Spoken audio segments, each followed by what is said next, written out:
Bien, ¿cómo estamos? ¿Bien? ¿No hace frío, no? Parece que no. El Señor está en medio de nosotros, de eso sí estamos seguros. Yo no sé cómo usted llegó acá, no sé si se acostó tarde, tuvo mala noche, los niños quizás enfermos, quizás llegó aquí arrastrándose, no lo sé. Lo único que sé es que estamos acá por la gracia del Señor. Bien, así que pidámosle al Señor que nos ayude a que Él pueda abrir nuestro corazón para que la palabra de Dios, la que hoy día vamos a compartir, que es la palabra de Dios, que es suficiente, que es poderosa, pueda obrar en lo más profundo de nuestro corazón. Bien, así que eso. Señor, te damos tantas gracias porque una vez más estamos delante de tu palabra, aquella que es santa, aquella que es más cortante que toda espada de dos filos, que penetra hasta partir el alma, Señor, que divide el alma y que nos da la esperanza, esa palabra que es lumbrera nuestro camino, que nos dirige, que nos gobierna.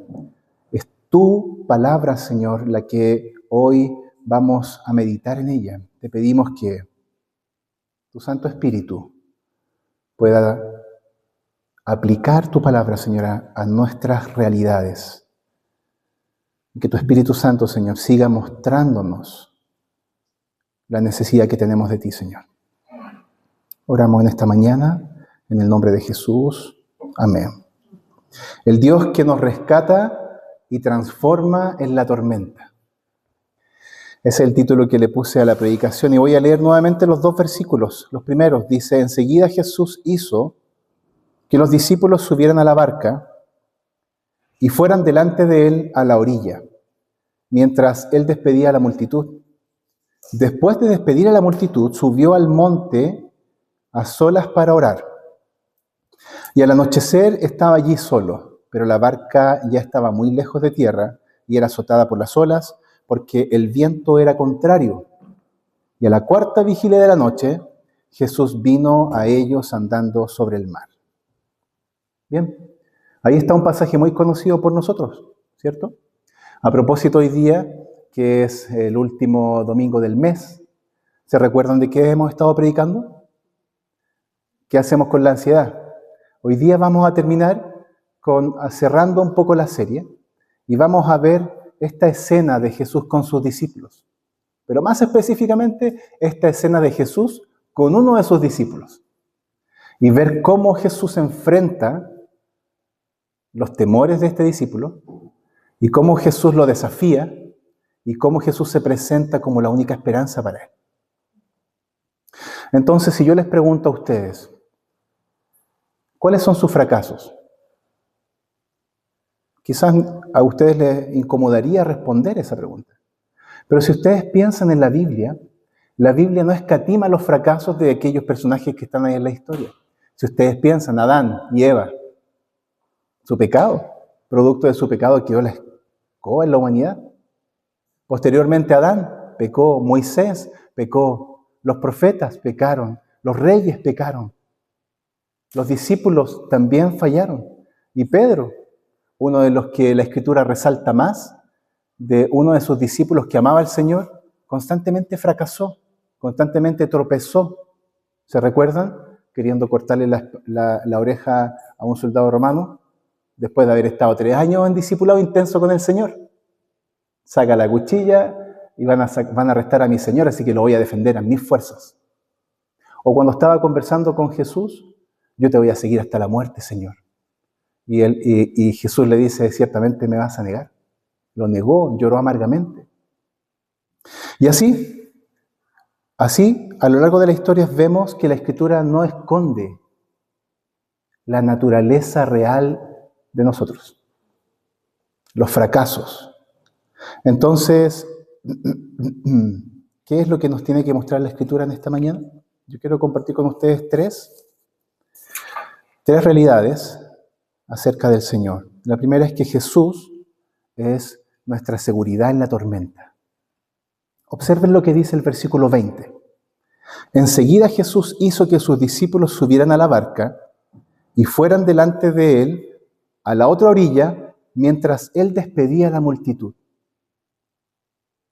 La idea de ahí que dice Jesús hizo entrar o hizo que los discípulos subieran a la barca, la idea es que Jesús puso en necesidad a sus discípulos. Esa es como la idea. Como que Jesús está dirigiendo a sus discípulos a una tormenta. Extraño eso. Es decir, el Señor puso a sus discípulos bajo una tormenta, bajo una necesidad. Literalmente lo que Jesús está mostrando ahí, o la Escritura, es que Jesús los obligó a entrar en la barca. Vaya usted a la barca, yo voy a hacer mis cosas y vuelvo. Evidentemente el Señor sabía que venía una tormenta, pero lo interesante aquí es que el Señor los obligó, casi los obligó a subir a la barca. Vayan, tienen que ir a ese lugar, tienen que enfrentarse a una tormenta. ¿Por qué Jesús entonces dirige a sus discípulos a una tormenta? ¿Por qué?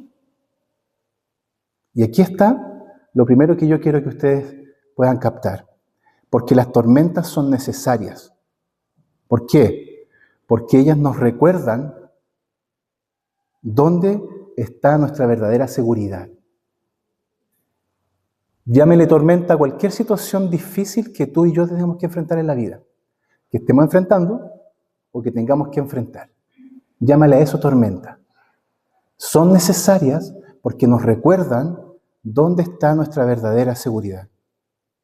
Es ahí en las tormentas donde tú y yo nos reconocemos verdaderamente quién somos. Frágiles, débiles. Entonces el verso 23 dice, después de subir o después de despedir a la multitud, subió al monte para orar, y al anochecer estaba allí solo. Y uno se pregunta, ¿qué habrá estado orando Jesús? Y uno puede ver en la Escritura el capítulo 17 de Juan, cuando ora por sus discípulos, o este párrafo, esta joyita de oración del Señor Jesucristo por uno de sus discípulos, por Pedro. Está en Lucas capítulo 22, dice, Simón, Simón, mira que Satanás ha pedido para zarandearnos a ustedes como si fueran trigo, pero yo he orado por ti. O sea, vas a sufrir, Pedro, pero tranquilo, yo he orado por ti para que tu fe no falle. Jesús advirtiéndole que él va a entrar en una tormenta, que él va a padecer persecución, que él va a sufrir, pero yo voy a orar por ti para que tu fe no falle. Y cuando te hayas vuelto a mí, fortalece a tus hermanos. Interesante. ¿Qué nos muestra esto? Que Jesús obligó a sus discípulos a entrar en la barca porque tenía un trato con ellos ahí en medio de la barca, en medio de la tormenta. Eso me muestra a mí que Dios está en control de las tormentas y que Dios está en control de la realidad cuando tú y yo nos enfrentamos a las tormentas en nuestra vida. Entonces lo interesante es que estas tormentas son tormentas que son momentáneas, esperanzadoras son, y son pasajeras. No vamos a vivir toda nuestra vida en tormentas, son pasajeras. 1 Corintios 4:17 dice, pues nuestras debilidades o dificultades, actuales, dice, son pequeñas y no durarán mucho tiempo. Sin embargo, nos producen una gloria que durará para siempre y que tiene mucho más peso que las dificultades. ¿Por qué? Y aquí vemos lo relevante, que Jesús está en control de las circunstancias que ellos comenzarían a vivir.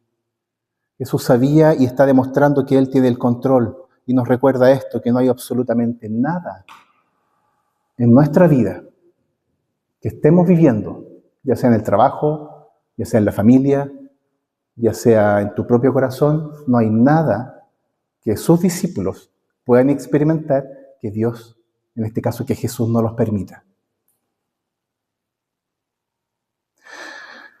Entonces, por lo tanto, ¿qué pasaría si tú y yo pudiéramos comprender esto? Que Dios está detrás de nuestras dificultades, que Dios está detrás de nuestro sufrimiento, que Dios está detrás ahí de nuestras ansiedades, que Dios está ahí en medio de nosotros. ¿Podríamos confiar en Él? ¿Cómo viviríamos sabiendo que Dios está detrás de las dificultades? Porque a veces en la tormenta, en el problema, lo último que pensamos, oye, sí, Dios está aquí en la tormenta. Dios está aquí en lo que estoy pasando, en mi dificultad, en mi ansiedad, en la incertidumbre, a la espera del diagnóstico, a la espera de esto, etc. Dios está ahí en medio. ¿Cómo viviríamos? ¿Cómo enfrentaríamos estas dificultades, esta tormenta? ¿Podríamos vivir una vida de gozo? ¿Podríamos estar en paz, descansando de que el Señor está ahí en medio de la tormenta? No solo Jesús está en la tormenta, no solamente en la tormenta que ellos comenzarían a vivir, sino que el Señor está con sus discípulos. ¿Conocen la historia de Job? ¿Se recuerdan la historia de Job? Uno podría decir, pero qué Dios tan malvado que hizo que Job padeciera tanto sufrimiento, que perdiera a sus hijos, que perdiera sus cosas que tenía, sus tierras, que terminara en las cenizas con una peste rascándose el cuerpo, y que su esposa estuviera diciéndole, reniega de Dios, ¿dónde está tu Dios? Que sus amigos llegaran a cuestionarlo, y que al final, después de toda la travesía de Job, Dios le dijera el propósito de por qué pasó por su sufrimiento. O sea, que Job expresara, dijera, antes te conocía solamente de aquí, del texto, o de oídas, pero ahora mis ojos te ven. Entonces Jesús es soberano sobre las tormentas y los impulsa a ellos a pasar por ahí. ¿Por qué?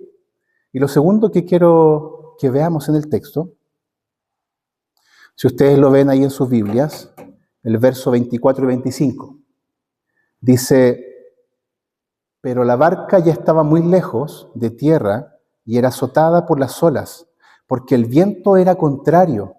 A la cuarta vigilia de la noche, supuestamente a las 3:06 de la mañana, Jesús vino a ellos andando sobre el mar. Es interesante esta parte del pasaje porque es como que Jesús está diciendo, ya chiquillos, entren a la barca, ustedes vayan delante de mí y yo voy enseguida, pero yo voy a estar ahí, voy a orar por ustedes, pero voy a estar con ustedes. Y esto es muy interesante observar porque Jesús no los deja solos en medio de la tormenta. No los deja solos.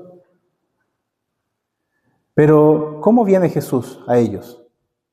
Nada más y nada menos que caminando sobre el mar. Y la Biblia, si ustedes pueden ver cómo presenta la imagen del mar, la imagen del mar en la Escritura es como algo temible, algo indomable. Entonces aquí el texto nos está diciendo que Jesús viene sobre el mar porque Él tiene el dominio y el control de todas las cosas.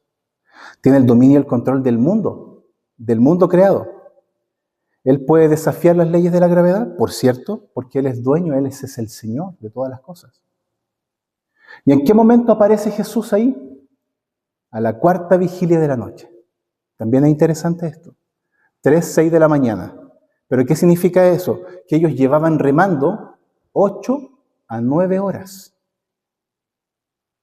8 a 9 horas. ¿Usted se ha subido a algún kayak o algo así? ¿Ha remado un ratito? Los 5 minutos ya los brazos están como... no está acostumbrado por la forma. Y ellos, ya como pescadores avesados, 8 a 9 horas remando. Y el viento era contrario, y la lluvia, y las olas, y ellos estaban remando. Es como que no solamente los deja ahí, yo voy luego, sino que no solamente los conduce a la tormenta, sino que el Señor está probando su fe. ¿Cuánto aguantan? Y ahí están. Y ellos llevaban remando. Y Jesús vino a ellos cuando ellos ya no podían más. Cuando ellos ya no podían más. Y eso es interesante. ¿Tú estás enfrentando una tormenta? Si no la estás enfrentando, ciertamente la vamos a enfrentar. O hemos pasado por ahí. Pero así es nuestra vida. Debes recordar esto. El Señor aparece en tu vida cuando tú y yo no podemos más. Porque Él quiere que tú y yo nos convenzamos de que no podemos vivir nuestro cristianismo en nuestras fuerzas. No, es que yo voy a hacer esto, es que yo estoy pensando acá, es que yo voy a intervenir esto, y de esta manera quiero como tener el control del futuro, de las cosas que están pasando, y no es así. Mientras más soltemos aquellas cosas que queremos tener el control, vamos a disfrutar más de nuestra relación con el Señor, y vamos a vivir con menos ansiedad. Entonces ahí está. Y en Marcos 6, Marcos tiene una mirada diferente de la que está teniendo Mateo de Jesús ahí en la barca, porque también describe este acontecimiento real que pasó de los discípulos. Y fíjense lo que dice. Relata un detalle interesante de este hecho. Dice que Jesús los vio remar con gran fatiga. O sea, que los mira, están realmente fatigados, cansados de remar. ¿Cómo nos ve el Señor hoy día en nuestro caminar diario? ¿Nos ve remando en nuestras fuerzas, en nuestra sabiduría, en nuestra forma de ver el mundo? ¿O nos ve descansando? ¿Cómo nos ve? ¿Nos ve agotados, cansados, atribulados, con poca fe? ¿O nos ve gozosos, en paz, plenos? Dice que Él los vio remar con gran fatiga, en el momento en que ya no podemos, en el momento en que nos rendimos. Ahí aparece el Señor. Antes, como que el Señor nos deja. Dale nomás, bien en tus fuerzas. Y cuando tú dices, ya sabes que no puedo más, el Señor ahí aparece. Justo a tiempo, cuando no nos quedan fuerzas, cuando no nos queda sabiduría. Pero, ¿por qué los discípulos están siendo atormentados si lo único que hicieron fue, ¿qué fue lo que hicieron los discípulos? Obedecer. Súbanse a la barca y crucen. Bueno, allá vamos. Obedecieron. Y esto también es interesante. No solamente, o sea, entendámoslo así, que nuestra obediencia a Dios no garantiza que todo vaya bien.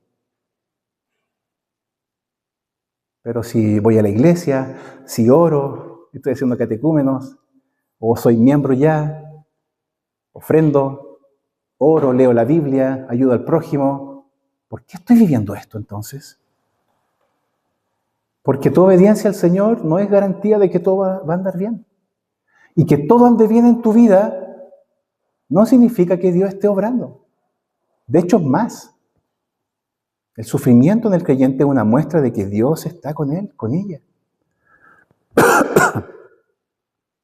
Ahí están los discípulos en la tormenta, remando en sus fuerzas, en medio de la tormenta. Y el Señor está a punto de llegar.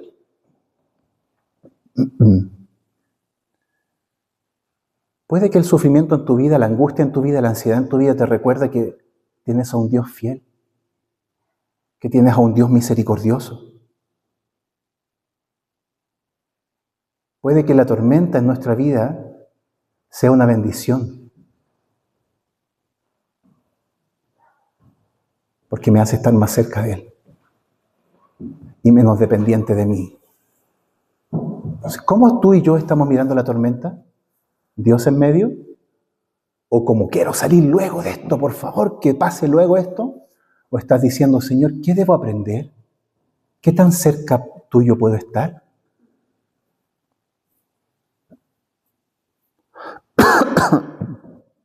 Versos 26 y 27. Y los discípulos, al ver a Jesús andar sobre el mar, se turbaron y decían, es un fantasma. Y de miedo se pusieron a gritar. Pero enseguida Jesús les dijo, tengan ánimo, yo soy, no teman, no teman. ¿Por qué tuvieron miedo? ¿Por qué se pusieron a gritar? ¿Por las olas? ¿Por el mar? No, el texto dice que tuvieron miedo al ver a Jesús. ¿Por qué? Porque ellos pensaban que era un fantasma. Eso dice. O algo extraño, o algo desconocido. Fíjense la escena. Jesús caminando hacia ellos en medio de la tormenta y no pudieron verlo. Su mirada fue distorsionar la realidad. ¿Qué es lo que hace el temor y la ansiedad en tu corazón? Distorsiona la realidad. Hace que tú no veas quién es realmente este Dios santo y verdadero que te ha llamado, que está contigo, que es fiel, que es misericordioso. Hace que nuestra mirada, el temor en nuestro corazón y la ansiedad, que se distorsione tu entendimiento y tu apreciación de quién es Dios.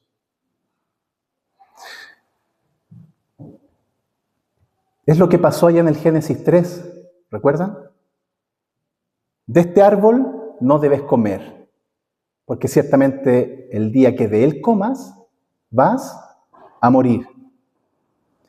¿Qué es lo que hace el pecado en nuestro corazón?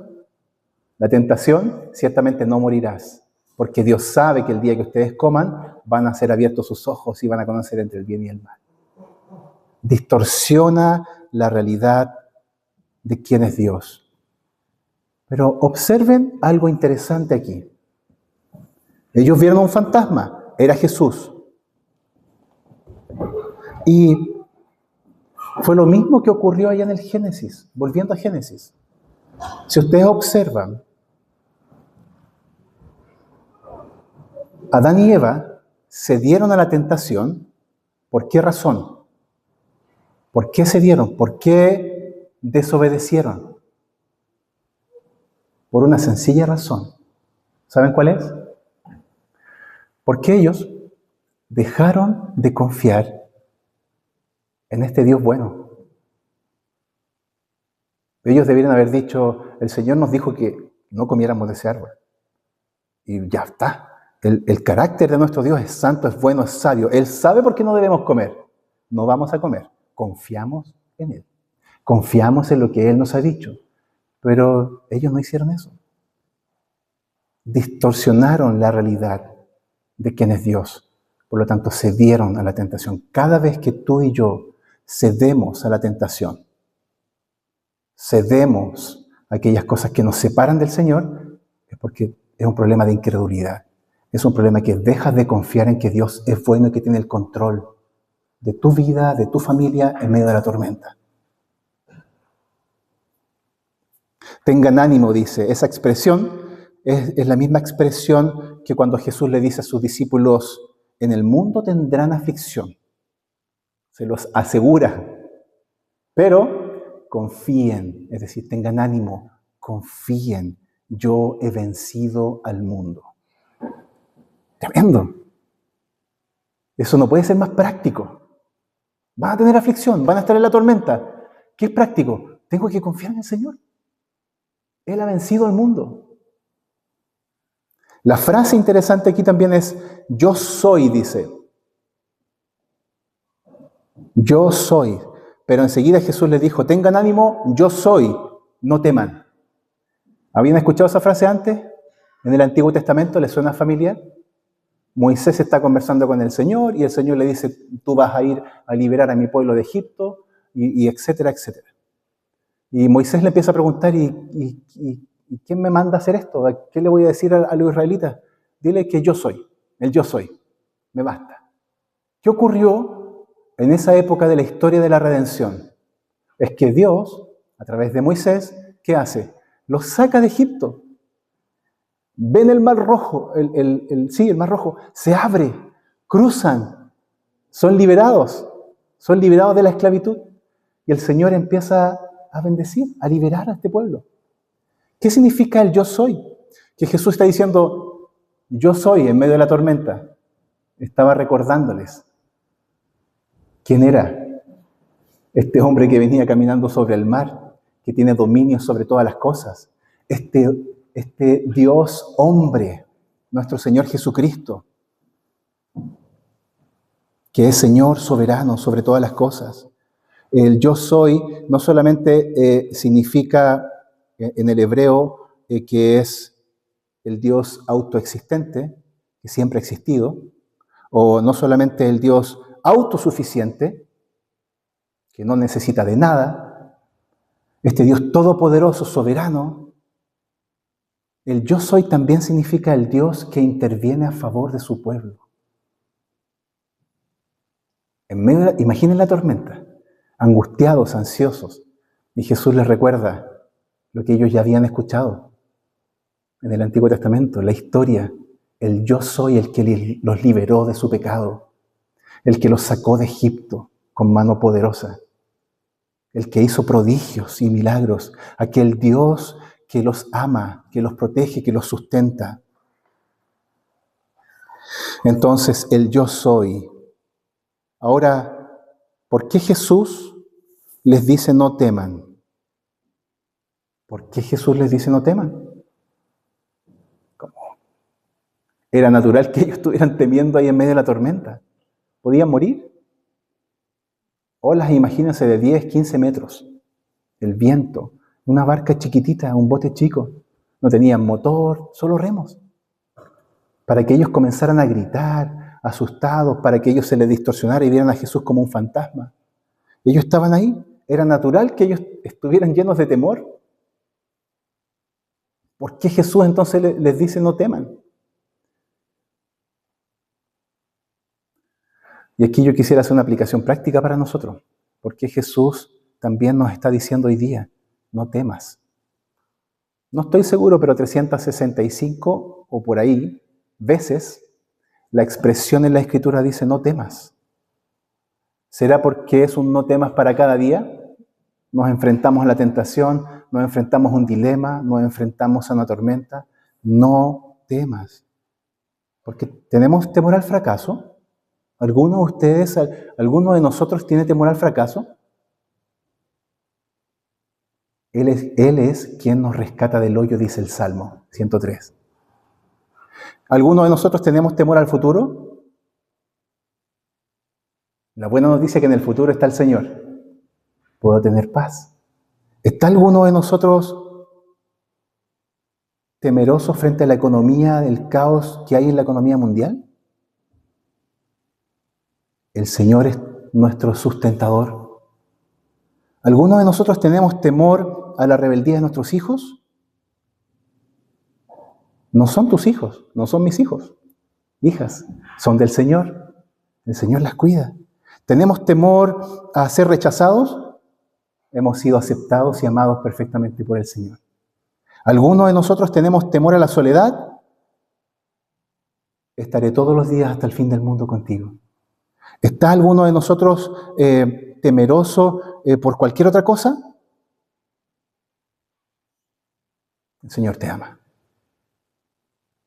¿Cuál es la tormenta que tú y yo estamos viviendo hoy? O estaremos viviendo. Recordemos esto. Recordemos la enseñanza que está aquí en Mateo 14.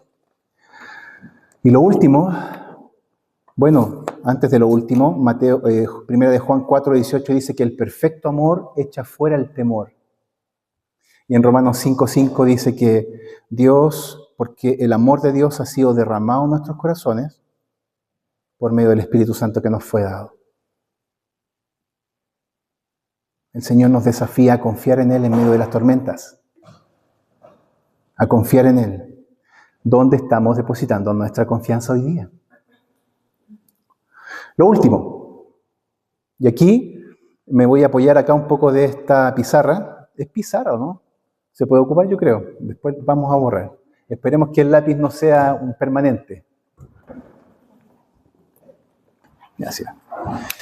En lo último, hemos dicho, lo primero, ¿se recuerdan? Hemos dicho que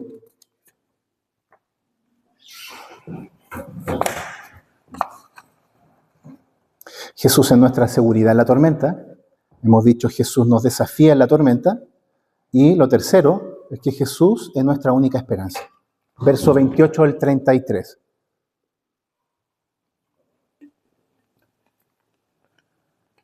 Y Pedro le respondió: Señor, si eres tú, manda que yo vaya sobre ti, sobre las aguas. Ven, le dijo Jesús. Y descendiendo Pedro de la barca, caminó sobre las aguas y fue hacia Jesús. Y esto realmente, no sé si lo logran ver. Pedro, ¿qué debía haber dicho? Señor, por favor, para la tormenta. y súbete con nosotros y ya. Y vámonos para la casa a comernos un asadito de reineta. Por favor, podrías detener la tormenta, pero lo que hace es querer ir donde Jesús, y esto es Pedro, el que fracasó, el que vimos recién, constantemente. Este Pedro arrebatado, este Pedro impulsivo, aquí está de nuevo manifestando su carácter. Quiere ir a donde Jesús. ¿Qué fue lo que hizo que Pedro se atreviera a correr a Jesús en medio de la tormenta? Vean el texto. Jesús le respondió en el verso 29, ven. Una pura palabra, cortita. Eso es lo que el Señor te está diciendo a ti y a mí todo el tiempo. Ven. En medio de la tormenta, en medio del sufrimiento, ven a mí. Vengan a mí todos los que están trabajados y cargados, y yo los haré descansar. Ven. Pero de Él nosotros los porfiados queremos ir para cualquier otro lado menos encontrarnos con el Señor en su palabra. Ven. Y esto me gusta porque Jesús le dijo, ven. Entonces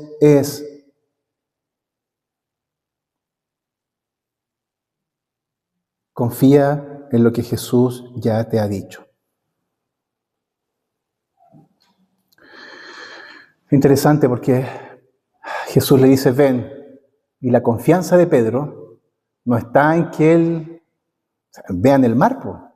Era obvio que él tenía que hundirse, pero él camina sobre el mar. Solamente por la sencilla razón de que él está confiando en lo que Jesús le dijo, ven. Solamente está confiando en la palabra de Dios. ¿Cuánto peso tiene en tu vida la palabra de Dios? La Escritura. La sabiduría que encontramos ahí. ¿Con quién nos encontramos ahí en la palabra del Señor? Ven, en la confianza que Jesús le ha dicho, ven. Ya que Jesús es el Señor y tiene el dominio sobre todo, entonces ordéname ir a ti. Viendo el escenario, viendo a Jesús, ya tienes el control de todo. Tú eres Dios, tú eres el yo soy, ya sabemos, entonces ordena. Yo solamente voy a hacer lo que tú me digas. Segundo, ¿por qué Jesús o por qué Pedro se atrevió a caminar por el mar? No solamente porque confió en lo que Dios le dijo, sino que porque confía, porque está confiando. Porque Pedro ama al Señor. ¿Y por qué Pedro ama al Señor? ¿Cómo sabemos que ama al Señor? Porque va caminando sobre el mar en dirección a ¿dónde? Señor. ¿Cómo tú y yo sabemos que confiamos y que amamos al Señor? Porque constantemente estás corriendo a Él. Porque constantemente estás apreciándolo, amándolo. Si esa no es tu realidad, y si tú hoy día estás indiferente al Señor, la palabra te llama a arrepentirte y a volverte al Señor. Pero si tú estás acá y verdaderamente no conoces al Señor, también la Biblia te llama a arrepentirte y a confiar en el Señor. Verso 30. Pero viendo la fuerza del viento tuvo miedo y empezando a hundirse gritó, Señor, sálvame.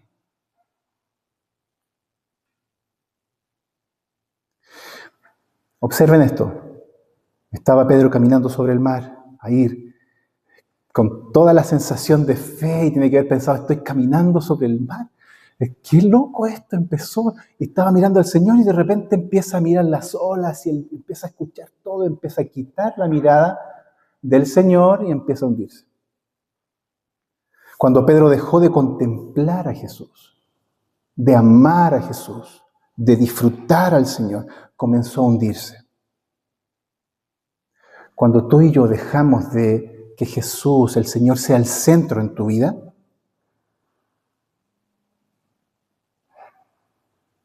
tú y yo comenzamos a declinar espiritualmente y empezamos a amar otras cosas. Cuando dejamos de contemplar, dejamos de mirar al Señor a nuestra vida, comenzamos a echarle la culpa a todo. Comenzamos a angustiarnos, comenzamos a afanarnos o empezamos a olvidar de que Dios tiene el control de todas las cosas.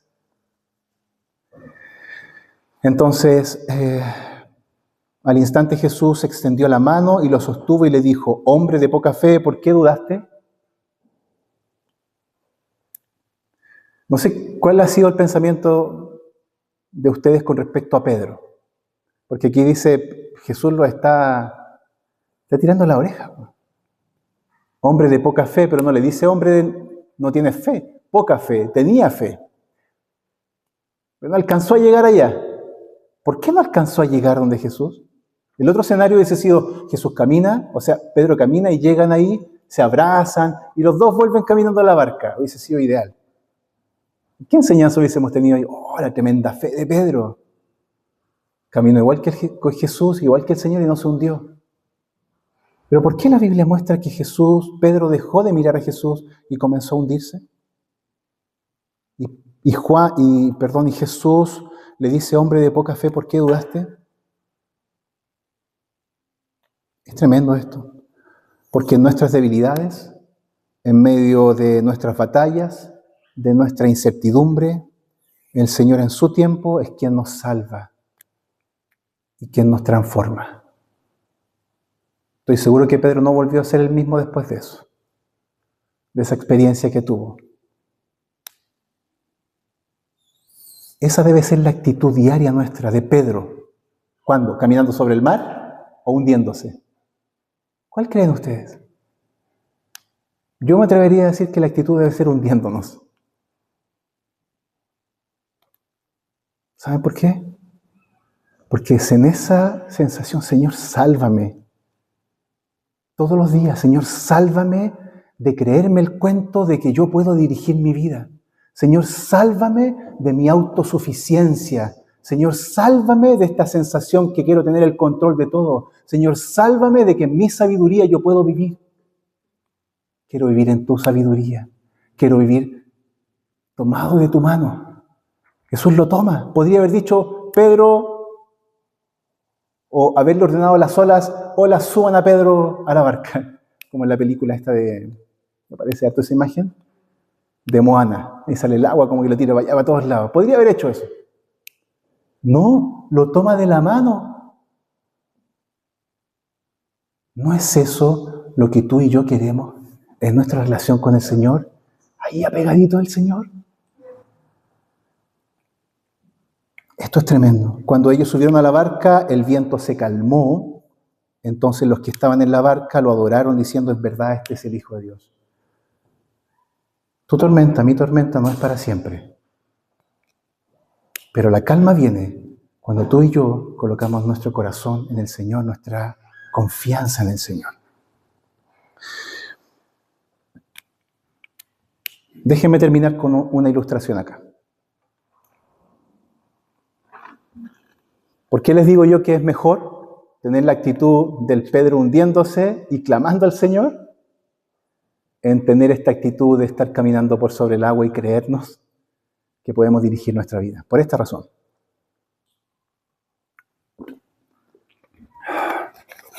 El Evangelio. Tú y yo, espero resulte a ver, vamos a hacerlo acá. Esta es la línea de tu vida. ¿Bien?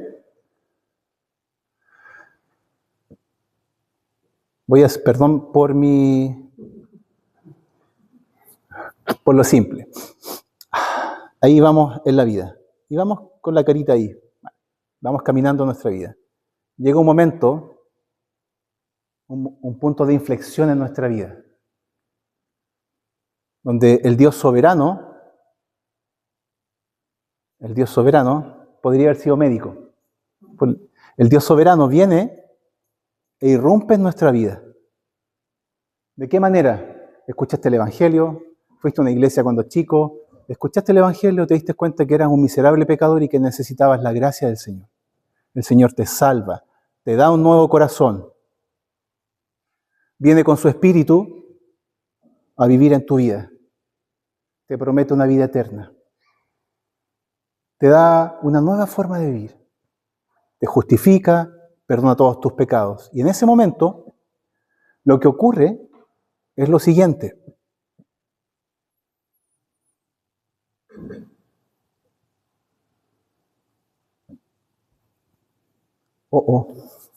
No era permanente, después la sacamos. ¿Qué es lo que ocurre?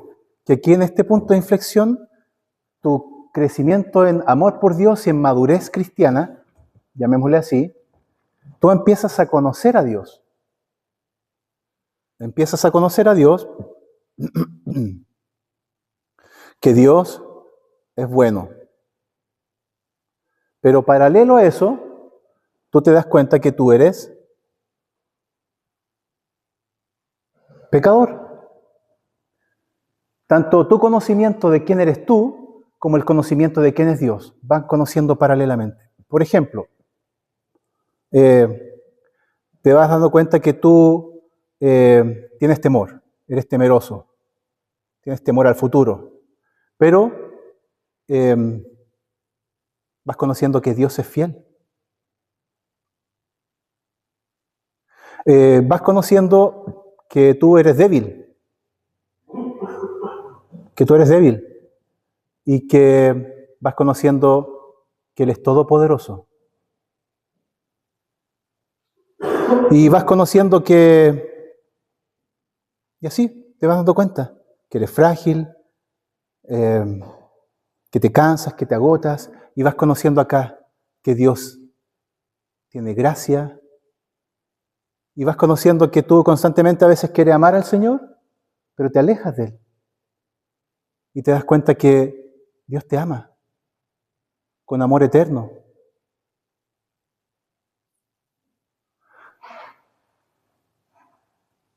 Mientras más conoces que te hundes en la tormenta,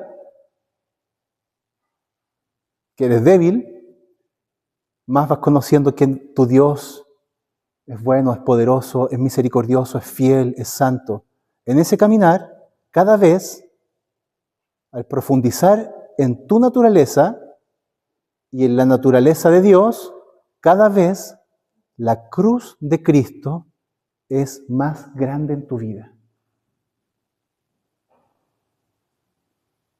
¿Qué tan consciente tú estás de tu profunda necesidad de Dios?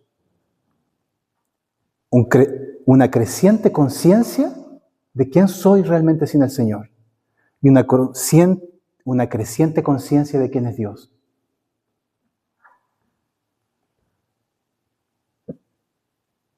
Cuando Pedro fue rescatado ahí del mar, quizás pudo haber estado pensando esto: no tengo quien me salve.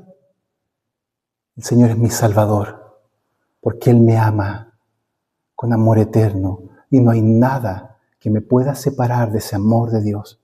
Nada, absolutamente nada, ni la vida ni la muerte, ni ninguna situación en la que tú y yo estemos viviendo nos podrá separar del amor de Dios que es en Cristo Jesús. Entonces, pon tu mirada en el Señor. Despojémonos de todo peso del pecado que nos asedia y corramos con paciencia la carrera que tenemos por delante, puesto los ojos en Jesús, que es el autor y consumador de nuestra fe. ¿Qué haremos entonces? ¿Cómo vamos a enfrentar los temores, la ansiedad? Confiando en que Dios está detrás de tu ansiedad, de tus problemas, de tu tormenta. ¿Confiaremos en que Dios está detrás? Cuando seamos desafiados por el Señor en la tormenta, ¿qué haremos? ¿Cómo viviremos? ¿Será el Señor nuestra única esperanza? Oremos.